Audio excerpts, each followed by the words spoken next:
आज आपण छत्रपती संभाजीनगर पूर्व विधानसभा मतदारसंघातील लोकांच्या मनात काय आहे त्यांचा कल जाणून घेण्यासाठी इथं आलो आहोत।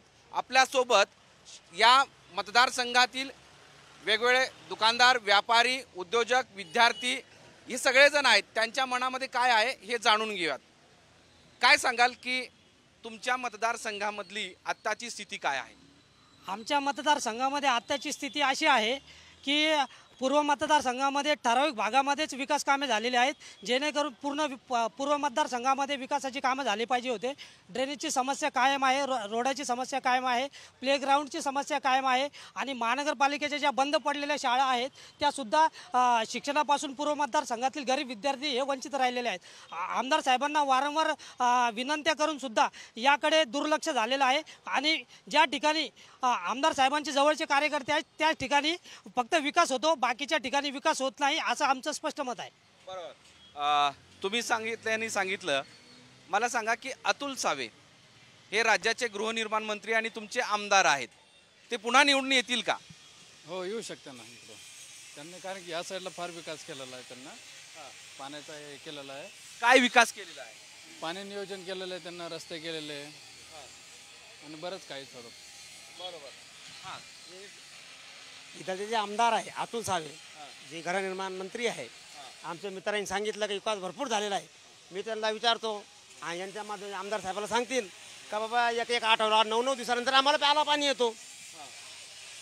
आज हे एवढा चांगला विकास हे कोणत्याच जगात नसन जे छत्रपती संभाजीनगरला आहे। 5 दिवसाला पाणी प्यायला येतं, लोकांना रस्ते नाही, नळं फुटले, ड्रेनेज लाईन फुटली त्यांच्याच मतदारसंघामध्ये। हे एवढा चांगला विकास दिसलाच नाही कुठं आतापर्यंत आम्हाला। तुमचं काय मत आहे? वाहतूक कोंडीचा प्रश्न पहिले सोडवावा। 10 वर्षापासून मतदारसंघाचे आमदार आहेत, पण आमच्या चौकातला साधा वाहतूक कोंडीचा आणि इथल्या कामगार अस्थायी कामगार उभं राहतात त्यांचा प्रश्न त्यांनी आत्तापर्यंत सोडवू शकले नाही। तो प्रश्न सोडवायसाठी त्यांनी प्रयत्न करावा।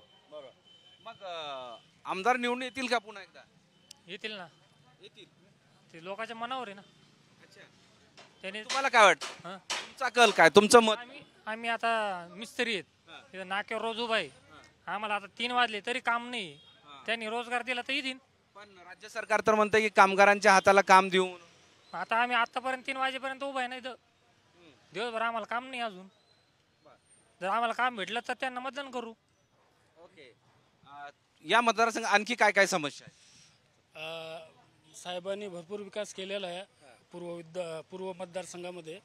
1680 कोटीची पाण्याची योजना, सर्व ड्रेनेज लाईन, रोडची कामं सर्व साहेबांनी पूर्ण केलेले आहे आणि साहेब परत एकदा आमदार होणार 100% गॅरंटीनं सांगतो आम्ही। हे सर्व जनता त्यांच्या पाठीमागे आहे। लाडक्या बहिणीचा काही परिणाम होणार आहे का? पैसे मिळायला लागले? मिळायला लागले काहीचे बाकी आहे, ते भेटणारे जे म्हणते जे इलेक्शनचा विषय राहिला, कोण आमदार येणार कोण येणार हे जोपर्यंत जरंगे पाडला निर्णय लागत नाही तोपर्यंत एकही आमदार येऊ शकणार नाही। मग मला सांगा की या निवडणुकीमध्ये महायुतीला, सरकारला लाडक्या बहिणीच्या या योजनेचा फायदा होईल का? होईन, आता ते म्हणते होईन ते चालेल। आता बऱ्याच 3-3 हजार रुपये महिना, 1500 रुपये महिना सुरू झाला बयाला। आता जे बाकी आहे ते होणार आहे म्हणते। आता इलेक्शन झाल्याच्या बाद ते बंद होतं का चालू राहतं ते काही सांगता येणार नाही। होईल, बरं। लाडक्या बहिणीचा फायदा होईल का? लाडक्या बहिणीचा फायदा राज्य सरकारला होईल का? हो, 100% लाडक्या बहिणीचा फायदा होईल। पण ह्या वॉर्डाची जी समस्या आहे मी ते सांगतो की इथं जे नवीन रस्ते जे तयार केलेले आहे ते नवीन रस्ते खोदून सनी जे पाईपलाईनचं काम केलेलं आहे त्या पाईपलाईनवर पुन्हा रोड बनवण्यात आलेलं नाही। त्यातून फार ॲक्सिडेंट, लोक पडणं झडणं जोरात चालू आहे। इथं ते कामं पूर्ण झाली पाहिजे आमच्या मते। लाडक्या बहिणीचा परिणाम किती होईल? लाडक्या बहिणीचा परिणाम एवढा होईल की आजपर्यंत जे आता शिंदे साहेबांनी जे काम केलेलं आहे जनतेच्या हितानेच केलेले आहे आणि सहसा जर सरकारमध्ये आणि प्रशासकामध्ये जे काम होते ते जर असंच करत राहिले तर लाडक्या बहिणीचा फायदा सरकारमध्ये पण होणार आहे। आणि विषय आहे की जर विकास कामाची गोष्ट, आता बघा मी या एरियाचा स्थानिक स्वराज्य राहणारच आहे आणि माझे दुकानदार आहे, मी प्रॉपर इथरला दुकानदार आहे आणि इथरलं मी 25 ते 30 वर्षापासून इथरला विकास बघतोय। पण विकास ज्या दृष्टिकोनाने ज्या एरियामध्ये जो होणार हवा तो तसं तर या एरियामध्ये तसं झालेला नाहीत। म्हणजे नुसतं कॉन्ट्रॅक्टरच्या नावावर कामं घ्यायचे, बिलं पाडायचे, कामं जेवढे करायचे तेवढे करायचे नाही आणि काय होतं की काम तर करतात पण अर्धवट काय करतात ते बिल बाकी आहे, हमारा काम बाकी आहे, अभी बाकी आहे, करेंगे छोडेंगे फिर करी, हे असं लोकांच्या अंगावर थोपून देता आणि रस्त्यावर ना माणूस इथं विरोध होतो तर लोकांना दाबलं जातं. आणि विषय एक अजून आहे की जनतेने सरकारला जेव्हा सपोर्ट जेव्हा जसं करायचं आहे तर जनतेने बी हा विचार केला पाहिजे. तुम्ही काय करता?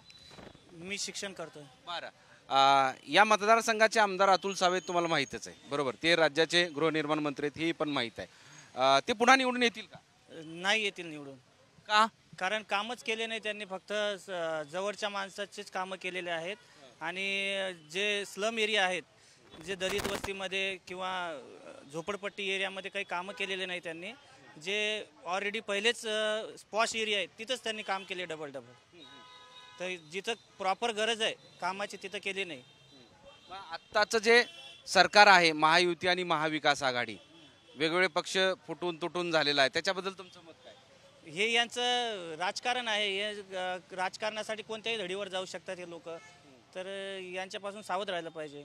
मतदाराने आपली जनता जनार्दन आहे शेवटी, त्यांनी दाखवून दिली पाहिजे ताकद. आणि तुम्ही विद्यार्थी आहात, तुमच्या नोकरीच्या संदर्भात, बेरोजगारीच्या संदर्भात, शिक्षणाच्या संदर्भात काय तुमचं म्हणणं? काहीच नाही. शिक्षण KG to PG मोफत झालं पाहिजे. KG to PG शिक्षण हे मोफत झालं पाहिजे सर्वांसाठी. जसं दिल्लीला शिक्षण मोफत आहे तसं महाराष्ट्रात बी शिक्षण मोफत झालं पाहिजे. यावरती कोणताच आमदार प्रश्न उचलत नाही. शिक्षणाचा प्रश्न हा सगळा दिल्लीमध्ये धर्तीवर महाराष्ट्रात बी होऊ शकतं शिक्षण मोफत, परंतु हे सरकार करत नाही त्याला. बरोबर. तुम्ही काय करता? रिक्षा चालवतो. रिक्षा चालवता. या मतदारसंघाच्या काय समस्या आहेत असं तुम्हाला वाटतं? मतदारसंघाच्या भरपूर समस्या आहे. छत्रपती संभाजीनगर अनेक अशा प्रकारच्या समस्या आहे. हे तीन गाडी सरकार आहे, एकही सरकार कुठलं काहीही कामाचं नाही. या विधानसभेला आदरणीय आमचे मनोजदादा जरांगे पाटील जे म्हणतील त्याच उमेदवाराला आम्ही मतदान करणार आहे. हो. आणखी कोण आहेत? तुम्ही काय करता? मी ओपनच आहे. मला बोलून फायदाच नाही. मला सांगा की आत्ता या मतदारसंघामध्ये काय कामं केली पाहिजे? या मतदारसंघामध्ये सर्वात मोठा प्रश्न हा रोडाचा आहे, त्यानंतर ड्रेनेजचा आहे, त्यानंतर पाण्याचा प्रश्न आहे आणि सर्वात मुख्य प्रश्न म्हणजे शिक्षणाचा आहे. महानगरपालिकेच्या शाळा पूर्व मतदारसंघामध्ये अनेक आहेत, परंतु त्या बंद अवस्थेत आहे. आमदार साहेबांना आम्ही सांगितलं की गरीब वंचित मुलं या शाळेमध्ये शिकू शकतात.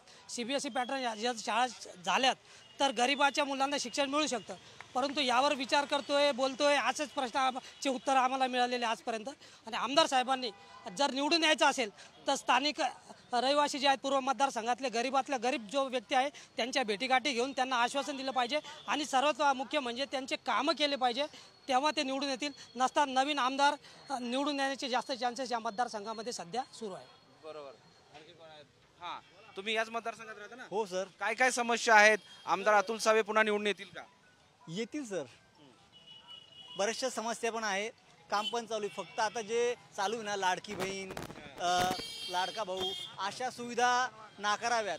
कारण की माहिती आहे का, या फॅसिलिटी काढण्यापेक्षा नवीन नवीन रस्ते, शिक्षणासाठी, हॉस्पिटलसाठी खर्च करावा.